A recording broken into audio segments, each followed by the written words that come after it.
to be one of the biggest casting searches since Gone with the Wind. It was bigger. How many people they look at? They had 300 people tested on film, and over 3,000 people looked at. How did you first come to the attention of Broccoli and Saltzman?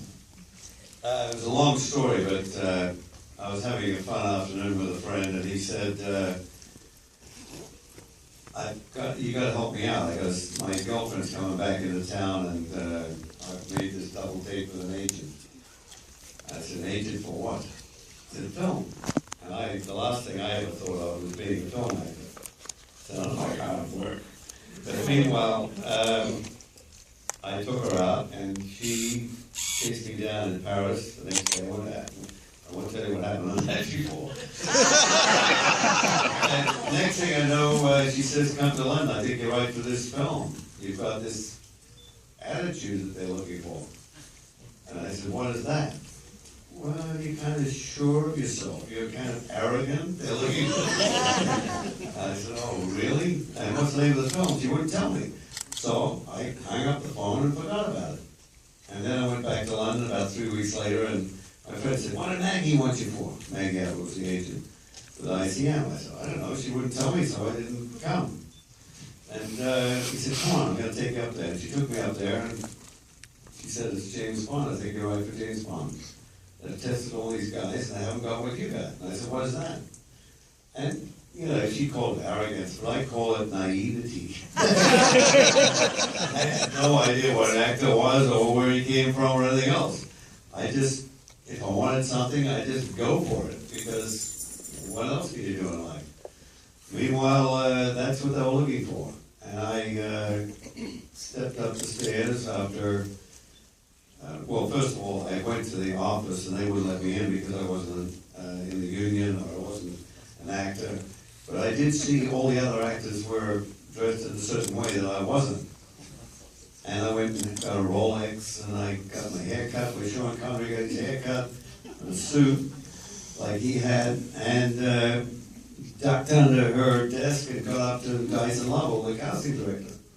And I stood at the door with my arms crossed showing my Rolex, and he was on the phone to Harry Saltzman, which was lucky, because if he'd spoken to me, he'd know I was a fake. So, next thing, he said, who are you? I said, I heard you're looking for James Bond. And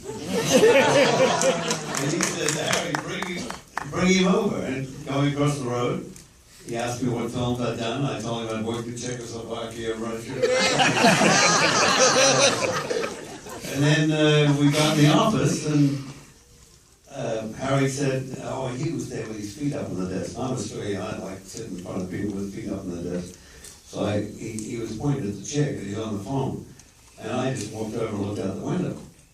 And he kind of got up and came over and said, tell me what you've done. And I was like, geez, I just told this guy a bunch of lies. I can't remember. So I said, I just told him, let him tell you. And he told me later that he really, no one had ever spoken to him like that. And he was impressed by it. I was just shedding myself. Meanwhile, then the next thing happens, he said, when's Peter Hunt coming back? He was the director. He was in Switzerland doing location hunting. Tomorrow at 4 o'clock, sir. This Dyson Lovell, the casting guy, was calling me sir all the time. And he said, you'll be here at 4 o'clock tomorrow. And I was shitting myself. I said, this is my way out. I'm not going to go anywhere. I said, I can't be here. What are you doing? Why can't you be here?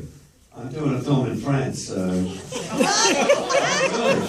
much do you get paid? I said, £500 a day, which is like half a year's wages.